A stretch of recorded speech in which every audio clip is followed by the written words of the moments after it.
गर सुन्नत नबवी की करे पैरवी उम्मत, तूफान से निकल जाएगा फिर उसका सफीना, तूफान से निकल जाएगा फिर उसका सफीना। अल्हम्दुलिल्लाह, समस्त प्रशंसा সেই মহান রব্বুল আলামিনের দরবারে, যে মহান রব্বুল আলামিন আজকে এই মাহফিলে দিনী কিছু কথাবার্তা বলা এবং শোনার মতো তৌফিক দান করেছেন। এই জন্য আমরা সবাই অন্তর থেকে আল্লাহ তাআলার দরবারে শুকরিয়া আদায় করি আলহামদুলিল্লাহ। আমি কোরআনে কারীম থেকে একটা আয়াত পাঠ করেছি। আল্লাহ তাআলা এই আয়াতে আমাদেরকে বিভিন্ন রকম কিছু জিনিস দিয়ে পরীক্ষার কথা বলেছেন। আল্লাহ তাআলা বলেন, ওয়ালানাবলুওয়ান্নাকুম বিশাইইন, আমি আল্লাহ তাআলা তোমাদেরকে বিভিন্ন রকম জিনিস দ্বারা তোমাদেরকে পরীক্ষা করব। এক নাম্বার হলো ওয়ালানাবলুওয়ান্নাকুম বিশাইইন মিনাল খাউফ, এক নাম্বার তোমাদেরকে ভয় দ্বারা পরীক্ষা করব। খাউফি ওয়াল জু'i ওয়া নাকসিম মিনাল আমওয়াল, দ্বিতীয় নাম্বার আল্লাহ তাআলা পেরেশানি দিবেন। তৃতীয় নাম্বার মালের পরীক্ষা নেবেন। চতুর্থ নাম্বার জানের পরীক্ষা নেবেন। মিনাল আমওয়ালি ওয়াল আনফুসি ওয়াস সামারাত, আল্লাহ তাআলা বলেন আমি তোমাদের ফল ফুলান্দি নষ্ট করে করে আমি তোমাদেরকে পরীক্ষা নেব। মিনাল আমওয়ালি ওয়াল আনফুসি ওয়াস সামারাত ওয়া বাশশিরিস সাবিরিন, এতে যদি আমরা ধৈর্য ধারণ করতে পারি আল্লাহ তাআলা আমাদের এটাতেই আমাদের নাম সবরকারীদের অন্তর্ভুক্ত করে দিবেন। বলেন না সুবহানাল্লাহ। দুনিয়াতে অনেক কিছু মানার রয়েছে, অনেক কিছু ছাড়ার রয়েছে। বলা হয়েছে, মা তামাসসাকা বিসুন্নতি ইনদা ফাসাদি উম্মতি ফালাহু আজরু মিআতু শাহীদ, কেউ যদি এই ফিতনা ফাসাদের জামানায় একটা নবীর সুন্নতকে আঁকড়ায় ধরে তাকে 100টা গলা কাটা শহীদের মর্তবা দেব। বলেন না সুবহানাল্লাহ। এখন বলবেন হুজুর সুন্নত কি, হুজুর পাক সাল্লাল্লাহু আলাইহি ওয়াসাল্লামের আদর্শ কি? হুজুর পাক সাল্লাল্লাহু আলাইহি ওয়াসাল্লাম 3 দিন না খেয়েছিলেন। আমরা যদি তাকে অনুসরণ করতে গিয়ে তাকে ভালোবাসতে গিয়ে 3 দিন না খেয়ে আমরাও থেকে আমরাও ওই ভালোবাসারই অন্তর্ভুক্ত হয়ে যাব।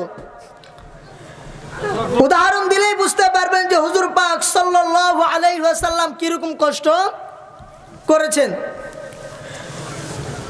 হুজুর পাক সাল্লাল্লাহু আলাইহি ওয়াসাল্লাম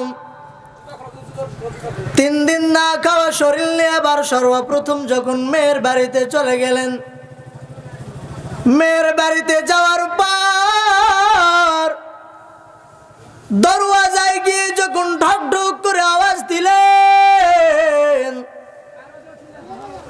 ঢক ঢক করে যখন দরওয়াজায় আওয়াজ দিয়ে দিলেন, আওয়াজ দেওয়ার সাথে সাথে হুজুর পাক সাল্লাল্লাহু আলাইহি ওয়াসাল্লামের 2 সুন্নতি বাইরে হয়ে দরওয়াজার গেটে চলে আসতেন। এসে বলেন, রে নানা, আমরা 3 দিন হয়ে গেল, আমরা পুরো 1 দিন হয়ে গেল খানা খাই নাই। হুজুর পাক সাল্লাল্লাহু আলাইহি ওয়াসাল্লাম 3 দিন হলো খানা খাই নাই। কিন্তু যাওয়ার পরে যখন নাতিরা দৌড়ে এসে বলেন, না না আমরাও 1 দিন হয়ে গেল কোনো খাবার খাই নাই। নানা চিন্তা করতেছেন যে আমি নিজেও খানা খেলাম না, আমার নাতিরাও খানা খাই নাই। এই অবস্থায় কোনোভাবে বাড়িতে ঢোকা যাবে না। এবার 1 পা 2 পা করে করে করে করে যখন রাস্তা দিয়ে রওনা দিয়ে দিলেন, কিছু দূর যাওয়ার পর হুজুর পাক সাল্লাল্লাহু আলাইহি ওয়াসাল্লাম দেখতেছেন একজন ইহুদি তার বাগানে কাজ করতেছেন। সাল্লাল্লাহু আলাইহি ওয়াসাল্লাম চিন্তা করলেন, আমি যদি ওই জায়গাতে যাই আমাকে হয়তো কিছু কাজ দিতে পারে। হুজুর পাক সাল্লাল্লাহু আলাইহি ওয়াসাল্লাম এবার ওই ইহুদির কাছে চলে গেলেন, গিয়ে বলতেছে আমি আপনার বাগানে কিছু কাজ করতে চাই, আপনি আমাকে কাজ দিবেন নি? ইহুদি বলেন আমি তোমাকে কি কাজ দিব, আমার বাগানে তেমন কোনো কাজ নাই। বলে আমাকে সামান্য কোনো কাজ হলেও আমাকে দিয়ে দেন। বলে আমি একটা কাজ দিতে পারি, এই কাজটা হলো আমার বাগানের একটা কূপ রয়েছে, এই কূপ থেকে পানি উঠায়া এক বালতি করে করে তুমি গাছের গোড়ায় দিবা, বিনিময়ে টাকা পাবা না, 2টা করে খেজুর পাবা। পয়গম্বর চিন্তা করতেছেন যদি 2টা করে আমি খেজুর পাই, 18-20টা বালতি উঠাইলে আমি প্রায় 40টা খেজুর পেয়ে যাব। পয়গম্বর রাজি হয়ে গেলেন যে আমি আপনার বাগানে কাজ করব, কিন্তু বেশিক্ষণ করতে পারবো না, কোন কাজ করে কিন্তু আমি এখান থেকে চলে যাব। পয়গম্বর এবার 1 বালতি 2 বালতি করে করে করে করে যখন পানি উঠানো আরম্ভ করলেন, দীর্ঘ টাইম পানি উঠানোর পর ইহুদি দূর থেকে লক্ষ্য করতেছেন যেই ব্যক্তি আমার বাগানে কাজ করার জন্য আসছে, এই ব্যক্তি এত পরিমাণ দুর্বল, সে বেশ কিছুক্ষণ কাজ করলে হয়তো আর কাজ করতে পারবে না, বেহুশ হয়ে পড়ে যাবে। ওই ইহুদি মুহাম্মদের কাছে আসছেন, এসে বলেন আমার বাগানে তুমি কাজ করলা, অনেকক্ষণ তো করলাম, বিনিময় এইটুকু খেজুর নাও, নিয়ে খেয়ে একটু শক্তি করে আবার তুমি কাজ করবা। হুজুর পাক সাল্লাল্লাহু আলাইহি ওয়াসাল্লাম এবার ওই ইহুদির দেয়া খেজুরগুলোকে আবারও কাজে লেগে গেলেন। চিন্তা করতেছেন আমি বেশ কিছুক্ষণ কাজ করার পর আমি বাকি খেজুরগুলো নিয়ে নিয়ে আমার বাড়ির ফ্যামিলির ব্যক্তিদেরকে দিয়ে দিব। পয়গম্বর এইভাবে 1 বালতি 2 বালতি করে করে করে করে যখন পানি উঠানো হয়ে গেল, 19 কিংবা 20 নাম্বার বালতি যখন উঠাইছেন, বালতি বারবার উঠানোর কারণে দড়ি এক পর্যায়ে নরমাল হয়ে গেল। দড়ি নরমাল হওয়ার পর এই দড়িটা ছিঁড়ে যখন ওই কূপের নিচে বালতিটা পড়ে গেলেন, ইহুদি দূর থেকে লক্ষ্য করে দৌড়ায় আসেন, এসে হুজুর পাক সাল্লাল্লাহু আলাইহি ওয়াসাল্লামের সুন্দর চেহারা, এই সুন্দর চেহারাতে একটা থাপ্পড় মেরে দিলেন। ইহুদি মুহাম্মদ সাল্লাল্লাহু আলাইহি ওয়াসাল্লাম কি চিনো না? থাপ্পড় মেরে মেরে বলে তুমি আমার বাগানে কাজ করার জন্য আসছো, কাজ করতেছো ভালো কথা, কিন্তু আমার বালতিটা তুমি নিচে ফেলে দিলাম, এখন যদি এই বালতিটা উঠে যদি আমাকে না দাও, তুমি যে পরিমাণ খেজুর আমার থেকে পাও এই খেজুরগুলো তো আমি তোমারে দিব না, আর এই বালতিটা যদি না উঠে দাও আমি তোমাকে এই জায়গা থেকেও কোনোভাবে যেতে দিব না। হুজুর পাক সাল্লাল্লাহু আলাইহি ওয়াসাল্লাম চিন্তায় পড়ে গেলেন। হুজুর পাক সাল্লাল্লাহু আলাইহি ওয়াসাল্লাম চিন্তা করতেছেন যেই জায়গায় সবার সাহায্য ফুরে যায় ওই জায়গা থেকেই তো আল্লাহর সাহায্য শুরু হয়, কথা বলেন ঠিক কিনা? চিন্তা করতেছেন আমি আর চিন্তা করব না, আমি যে আল্লাহরে বিশ্বাস করি ওই আল্লাহ তাআলার কাছে দোয়া শুরু করে দিব। পয়গম্বর এবার আল্লাহ তাআলার কাছে দোয়া করা আরম্ভ করে দিলেন। ওয়াল্লাহ আমি এত পরিমাণ বিপদে পড়ে গেলাম, এই বালতি তো আমার দ্বারা উঠানো কোনোভাবেই সম্ভব নয়, মই নেই, কোনো কিছুই নেই, কেমন করে উঠাইব? এইভাবে যখন দোয়া করা আরম্ভ করলেন, কূপের পানিটা আস্তে আস্তে উপরে ওঠা আরম্ভ হলো। বলেন না সুবহানাল্লাহ। আমরা হলে কি করতাম? মানুষের বাড়িতে গিয়ে বলতাম যে আমাকে একটা মই দাও, আমি এই মই দিয়ে দিয়ে কূপ থেকে বালতি উঠাইবো, কিংবা দড়ি দাও, বিভিন্ন রকম জিনিস খুঁজতাম কি খুঁজতাম না। কিন্তু হুজুর পাক সাল্লাল্লাহু আলাইহি ওয়াসাল্লাম এটা না করে সরাসরি হাত উঠাইলেন, দোয়া করতেছেন, আস্তে আস্তে কূপের পানি উপরে উঠতেছেন। হুজুর পাক সাল্লাল্লাহু আলাইহি ওয়াসাল্লাম যখন এইভাবে দোয়া করা আরম্ভ করলেন, আস্তে আস্তে কূপের পানিটা উপরে উঠা আরম্ভ হলো। পয়গম্বর যতই দোয়া করেন ততই ওই কূপের পানিটা উপরে উঠে। এক পর্যায়ে একজন যখন কূপের মুখে বালতিটা চলে আসছেন পানি সহকারে, বালতিটা আস্তে করে উঠায়া সরাসরি ইহুদির হাতে দিয়ে দিলেন। ইহুদি খুব আশ্চর্য হয়ে গেলেন। যেই ব্যক্তি কিছুক্ষণ আগে বালতি দ্বারা পানি আস্তে আস্তে উঠাইল, ওই ব্যক্তি দোয়া করার কারণে আবার বালতির নিচের পানিটা উপরে উঠে আসলো। এমন ব্যক্তি তো দুনিয়াতে আমি কোনোদিন দেখলাম না। এবার ওই ইহুদি মুহাম্মদ সাল্লাল্লাহু আলাইহি ওয়াসাল্লামের বাকি যেগুলো খেজুর ছিল, এই খেজুরগুলো দিয়ে দিয়ে এবার বাড়িতে চলে গেলেন। বাড়িতে যাওয়ার পর তার স্ত্রীকে বলতেছেন, ও আমার প্রাণের স্ত্রী, জীবনে অনেক ব্যক্তি দেখেছি, কিন্তু আজকে যেই ব্যক্তিকে দেখলাম এমন ব্যক্তি তো আমি জীবনেও কোনো জায়গায় দেখি নাই। বলে কেন? বলে আমার বাগানে একজন ব্যক্তি কাজ করার জন্য আসছিল।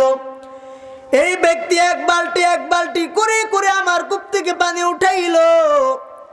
বেশ কিছুক্ষণ পানি উঠানোর পর এক পর্যায়ে দড়িটা নরমাল হয়ে ওই কূপের নিচে বালতিটা পড়ে গেল। আমি দূর থেকে এসে তাকে একটা থাপ্পড় মেরে দিলাম। থাপ্পড়টা মেরে তাকে বললাম, বালতি উঠায় দিবা, তারপরে তোমাকে আমি এই জায়গা থেকে যেতে দিব। ওই ব্যক্তি দোয়া শুরু করলো, ওই নিচের পানি আস্তে আস্তে উপরে উঠে গেল। বলে যেই ব্যক্তিকে মার সেই ব্যক্তির বিবরণ দিয়ে দাও।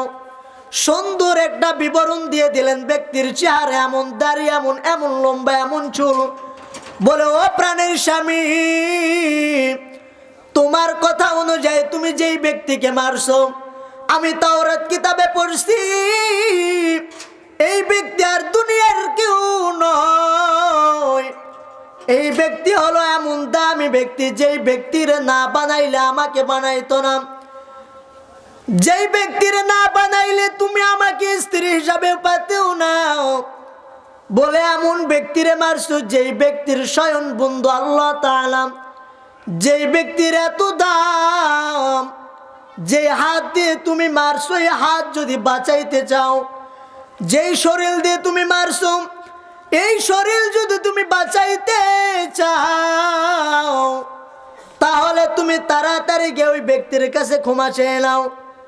এই ব্যক্তি এবার এক পা দু পা করে করে করে হুজুর পাক সাল্লাল্লাহু আলাইহি ওয়াসাল্লামের কাছে চলে গেলেন।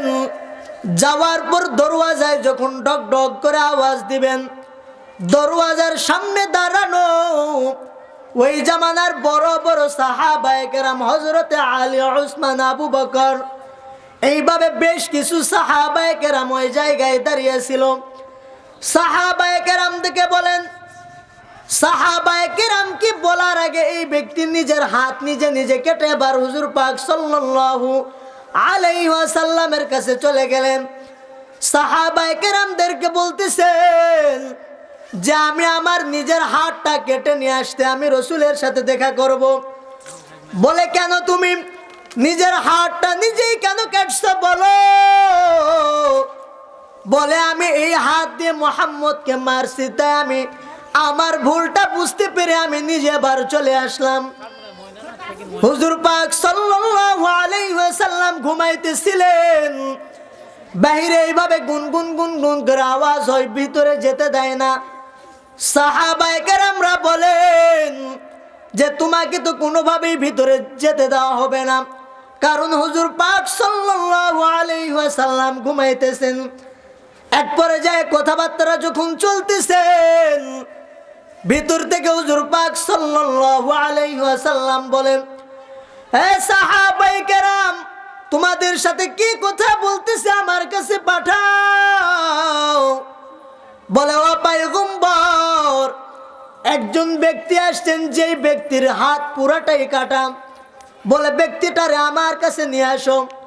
এবার এই ব্যক্তি কাটা হাত নিয়ে যখন হুজুর পাক সাল্লাল্লাহু আলাইহি ওয়াসাল্লামের কাছে চলে গেলেন, হুজুর পাক সাল্লাল্লাহু আলাইহি ওয়াসাল্লাম ওই ব্যক্তিরে ডেকে ডেকে বলতেছে, তুমি কেন আসছো?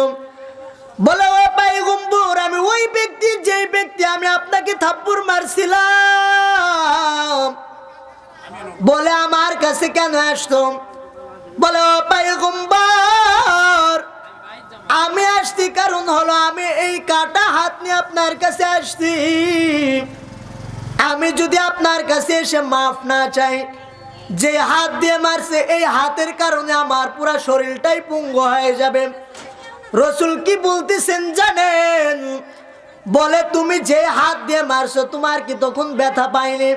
আমরা হলে কি বলতাম যে তুমি থাপ্পড় মারছো, বিনিময়ে আমি তোমাকে পিটবো, আমি না পিটতে পারলে আমার দলের লোক দিয়ে তোমাকে পিটাই। আমরা হলে এমন করতাম। কিন্তু হুজুর পাক সাল্লাল্লাহু আলাইহি ওয়াসাল্লাম বলতেছে যে তুমি যে আমাকে মারছো, তুমি কি আমাকে একটা থাপ্পড় মারছো, এটার জন্য তোমার হাতে কি ব্যথা পায় নাই? তাদের কেমন ঈমান ছিল, তারা উম্মতদের কেমন ভালোবাসতেন। আর আমরা আজকে আমাদের একটা থাপ্পড় মারলে আমরা দুইটা তো মারি মারি, সাথে আমাদের দলগুলোকেও নিয়ে আসি, ঠিক কিনা? হুজুর পাক সাল্লাল্লাহু আলাইহি ওয়াসাল্লাম ওই ব্যক্তিকে বারবার বলতেছেন, তুমি যে আমাকে একটা থাপ্পড় মারছো, তোমার হাতে কি একটু ব্যথা পাইনি?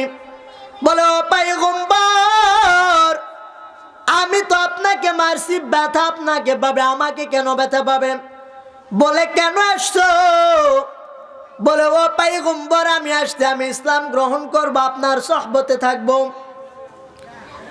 হুজুর পাক সাল্লাল্লাহু আলাইহি ওয়াসাল্লাম বলে তোমার এই কাটা হাত কি করবা? বলে পয়গম্বর, আপনি তো দোয়া করলে আমার কাটা হাতটা ভালো হয়ে যাবে।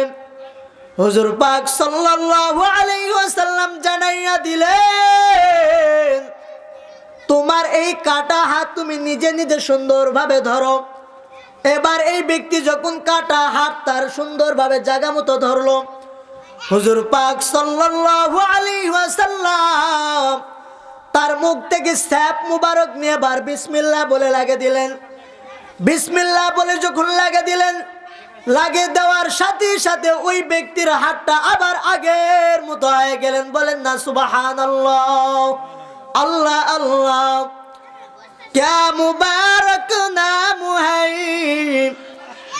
अल्लाह अल्लाह आशिकों का काम है, अल्लाह अल्लाह इचशिरी नस्तूनम शिर शाकर में कुनद जानम तमाम। এবার যখন এই ব্যক্তির হাতটা ভালো হয়ে গেল, হুজুর পাক সাল্লাল্লাহু আলাইহি ওয়াসাল্লামকে বলতেছেন যে আমি তো অনেক বড় অপরাধ করেছি, আমি আর অপরাধ করতে চাই না, আপনি আমাকে কালিমা পড়ে পড়ে মুসলমান বানিয়ে দেন। বলেন না সুবহানাল্লাহ। তাদের আদর্শ কেমন ছিল আর আমাদের আদর্শ কেমন হওয়া দরকার। এই জন্যই তো হুজুর পাক সাল্লাল্লাহু আলাইহি ওয়াসাল্লামের আদর্শের ব্যাপারে আল্লাহ তাআলা নিজে পবিত্র কালামুল্লাহর ভিতর জানায় দিলেন, লাকাদ কানা লাকুম ফি রাসূলিল্লাহি উসওয়াতুন হাসানাহ। তাদের আদর্শ এত সুন্দর, তাদের ব্যবহার এত সুন্দর, তাদের ব্যবহারের কারণে শত শত ইহুদি নাসারা মুসলমান হয়েছেন। বলেন না সুবহানাল্লাহ। এই জন্য হাদিসের ভিতরে আসছে, মান তাশাবাহা বিকওমিন ফাহুয়া মিনহুম। তুমি যেই কওমের সাথে মুশাবাহা রাখবা, তুমি যেই কওমকে ভালোবাসবা, কিয়ামতের ময়দানে ওই কওমের সাথেই তোমাকে হাসর নাসর করানো হবে।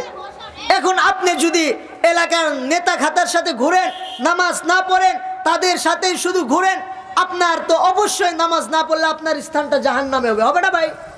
কিন্তু আপনি যদি এই এলাকার নেতা খাতাদের পিছে না ঘুরে, যেগুলো নেতা খাতা নামাজিওয়ালা, ইমানদার, পাক্কা মুমিন, তাদের পিছনে ঘুরেন, এমন নেতা খাতা আমি বলি আপনাদের এই এলাকার যে মেম্বারটা, আপনাদের এলাকার যে মেম্বার, আমি তো এই আপনাদের পাশের এলাকাতেই নামাজ পড়াই, আমি দেখি আপনাদের এই মেম্বার সাহেব অন্তত 2 ওয়াক্ত, দিনে 2 ওয়াক্ত না হলেও 1 ওয়াক্ত আমার পিছনে তিনি নামাজ পড়ে। সে যদি হাজার ব্যস্ততার ভিতর মেম্বার হওয়ার পরেও সে যদি 5 ওয়াক্ত নামাজ পড়তে পারে, আমার আপনার সমস্যা কোথায়? আপনি মেম্বারের পিছনে ঘুরেন, লাভ হবে, কারণ শত ব্যস্ততার মাঝেও আমাদের মেম্বার সাহেব অন্তত আমার চোখে তো 2 ওয়াক্ত নামাজ পড়া দেখি। যেমন আজকেও আমার পাশে সে মাগরিবের নামাজ পড়ছে। তিনি নামাজিওয়ালা, তিনার সাথে ঘুরলে কোনো লস হবে না, দুনিয়াতে তো লস হবেই না। তার সাথে যদি ভালো সম্পর্ক রাখতে পারেন, অন্তত 2-1টা কার্ডের ব্যাপারে আপনার সাহায্য করবে, আপনার কোনো কাজ হলে সে আপনার কাছে সাপোর্ট দিবে। আর মেম্বারটা নামাজিওয়ালা হওয়ার কারণে এমনকি আল্লাহ তাআলা তার সাথে আপনাকে জান্নাতেও দিতে পারেন। বলেন না সুবহানাল্লাহ।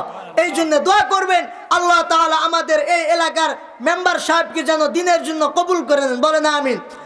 যেই কথা বলতেছিলাম যে মান তাশাবাহা বিকওমিন ফাহুয়া মিনহুম, আমরা যেই কওমের সাথে মুশাবাহা রাখবো, আমরা যেই কওমের সাথে, সৌদি আরবের একজন বুজুর্গ, এই বুজুর্গ যখন মারা গেলেন, মারা যাওয়ার পরে এই বুজুর্গকে এক জায়গায় কবরস্থ করলেন। কবরস্থ করার পর যখন সবাই কবর দিয়ে দিয়ে দিয়ে দিয়ে চলে আসতেন, কিছুদিন যাওয়ার পর ওই জায়গাতে আরেকজন ব্যক্তি মারা গেলেন, অনেক ভালো ব্যক্তি। এই ব্যক্তিকে যখন কবরস্থ করার জন্য কবরটা খনন করতেছিলেন, চিন্তা ভাবনা করলেন আমাদের এই বুজুর্গ এত দামি বুজুর্গ, আমাদের এই বুজুর্গর কবর যখন ভালো জায়গায় দিলাম, আর আমাদের এলাকার সবথেকে ভালো ব্যক্তি মারা গেলেন, অন্তত তার কবরের পাশে আমাদের এই ভালো ব্যক্তির কবরটা দেওয়া হোক। এলাকার লোকজন চিন্তা করলেন যে আমরা তো কবরস্থ করবো, এলাকার লোকজন ওই আলিমের কবরের পাশে কবর খনন করতেছিলেন। কবর যখন খনন করতেছিলেন, কবর খনন করতে করতে করতে করতে এক পর্যায়ে ওই আলিমের কবরটা ঢুসে চলে আসতেন। ওই আলিমের কবরটা যখন ঢুসে চলে আসতেন, দেখা গেল যেই জায়গাতে আলিমের কবর দেওয়া হয়েছিল ওই জায়গাতে আলিম নাই। যেই কবরের ভিতর আলিমের লাশ থাকার কথা ছিল ওই জায়গাতে আলিমের লাশটা আর নাই। সবাই চিন্তায় পড়ে গেলেন, আমরা তো একজন আলিমের কবর দিলাম, কিন্তু এই কবরের ভিতরে একজন 20 থেকে 22 বছরের একজন যুবতী কন্যার লাশ চলে আসলো কিভাবে? সবাই এত চিন্তায় পড়ে গেলেন। এলাকার লোকজন চিন্তা করতেছেন আমরা আলিমকে কবরস্থ করলাম, কিন্তু এই আলিমের কবরের ভিতরে তো আলিম থাকার প্রয়োজন, কিন্তু এই জায়গায় কোনো আলিম নাই, একজন যুবতীর লাশ। এলাকার লোকজন এত পেরেশানি পড়ে গেলেন। এই ঘটনাটা সৌদি আরবে কোন এক শহরে হয়েছে। হজ চলতেছিল, হজের কারণে সবাই ওই দৃশ্যটা দেখার জন্য হাজির হয়ে গেলেন। সবাই ওই দৃশ্যটা দেখতেছেন। হজ করার জন্য ফ্রান্স থেকে একজন ব্যক্তিও হজ করার জন্য আসছিল। এই ব্যক্তি চিন্তা করতেছেন এলাকার লোকজন সবাই যখন এই জায়গায় জমা হয়েছে, কি যেন দেখতেছে, আমি একটু গিয়ে দেখি। এই ফ্রান্স থেকে যেই ব্যক্তি হজ করার জন্য আসছিল, এই ব্যক্তি আবার যখন ওই জায়গায় চলে গেলেন, গিয়ে দেখতেছেন যেই ব্যক্তির মহিলা, যেই ব্যক্তির লাশটা, এই ব্যক্তির বাড়ি কোনো সৌদি আরবে নয়। এই ব্যক্তির বাড়ি হলো, এই মহিলার বাড়ি হলো ফ্রান্সে।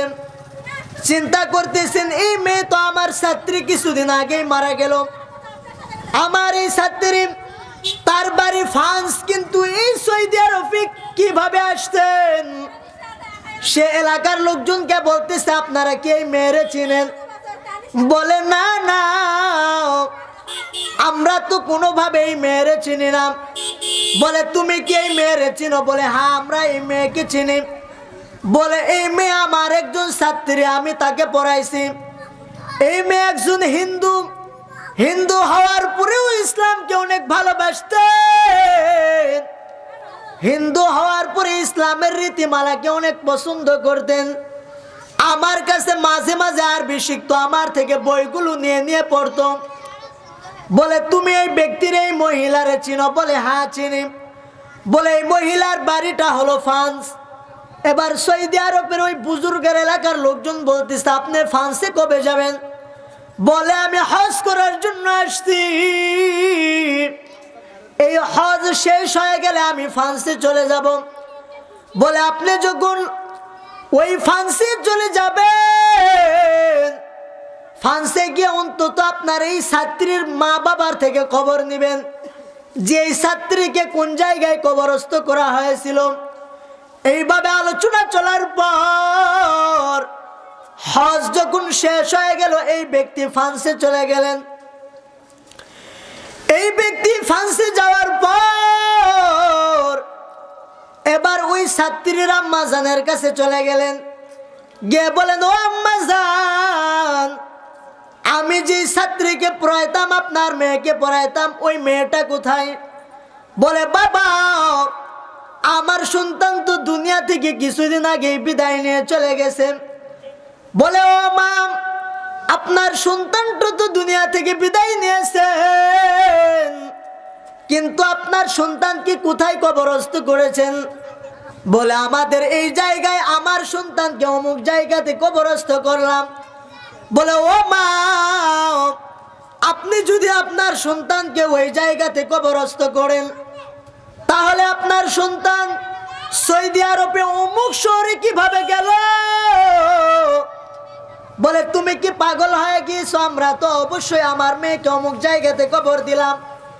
বলে ও মা আপনি যেমন ভাবে আপনার সন্তানকে চিনেন, আমিও আমার ছাত্রীকে আমি অনেক ভালোভাবে চিনি। আমার ছাত্রীকে আমি হজ করতে গিয়ে সৌদি আরবে এক আলিমের কবরের ভিতরে দেখলাম। বলে ও মা আপনি যদি কোনো কিছু মনে না করেন, আমরা আপনার মেয়ের কবরটা আবার খনন করে দেখব। মা বলে না না, আমার মেয়ের কবর কোনোভাবে খনন করতে দিব না। বলে ও মা একটু চান্স দিয়ে দেখেন, আমরা একটু আসল রহস্যটা আমরা উদ্ঘাটন করব। এক পর্যায়ে মা আদেশ দিয়ে দিলেন। এবার মা যখন ওই জায়গায় কবরের কাছে লোকজনকে নিয়ে গেলেন, কবরের কাছে নিয়ে যাওয়ার পর আস্তে আস্তে যখন কবরটা খনন করা শুরু করলেন, কবর খনন করতেছেন, কবরটা যখন পরিপূর্ণভাবে খনন হয়ে গেল, কবরটা যখন পরিপূর্ণভাবে খোঁড়া হয়ে গিয়েছে, দেখেন যে কবরের ভিতরে হিন্দু মহিলার লাশ থাকার কথা ছিল, ওই জায়গাতে কোনো হিন্দু মহিলার লাশ নেই। এই জায়গাতে ওই সৌদি আরবের বুজুর্গ, এই বুজুর্গর লাশটা এই মেয়ের কবরে রয়েছেন। সবাই আশ্চর্য হয়ে গেলেন। ফ্রান্সের মেয়ে চলে গিয়েছেন সৌদি আরবের কবরে, আর সৌদি আরবের বুজুর্গ চলে আসছেন ফ্রান্সে। সবাই এত পরিমাণ আশ্চর্য হয়ে গেলেন, কি ব্যাপার, এটা তো কোনোভাবে হতে পারে না। জীবিত মানুষ থাকলে এরোপ্লেন দিয়ে দিয়ে দিয়ে যেতে পারবে, কিন্তু মৃত মানুষ আবার এক কবর থেকে আর এক কবর, আবার এক দেশ থেকে আর এক দেশ, এটা কিভাবে হতে পারে? এবার সবাই যখন ওই এলাকার যে আলিম রয়েছেন, আলিমের স্ত্রীর কাছে চলে আসছেন। আলিমের স্ত্রীর কাছে চলে আসার পর আলিমের স্ত্রীকে জিজ্ঞাইতেছেন যে আপনার স্বামীকে তো আমরা ফ্রান্সে গিয়ে পেলাম, আর আপনার স্বামীর কবরে আমরা অন্তত যে ফ্রান্সের মহিলা, এই মহিলাকে পেলাম। স্ত্রীকে বলতেছেন আপনার স্বামী কি এমন কাজ করতো যে আপনার স্বামীটা এমন হলো? বলে আমার স্বামী অনেক ভালোই ছিল, কিন্তু একটা বদ অভ্যাস ছিল। সেই বদ অভ্যাসটা হলো আমার স্বামী সব সময় বলতো যে আমি যদি হিন্দু হতাম,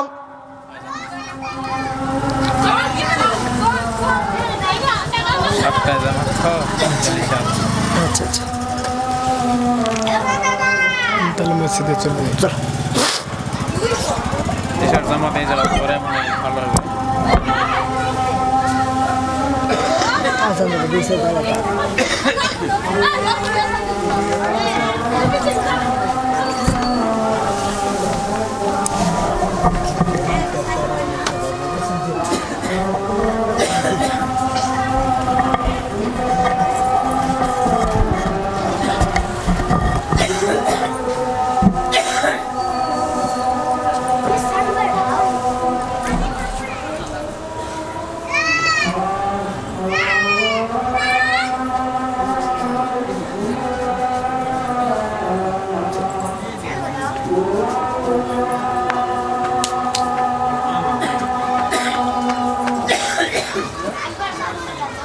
আপনি আমদানি এই জায়গা দিয়ে ফেলবেন।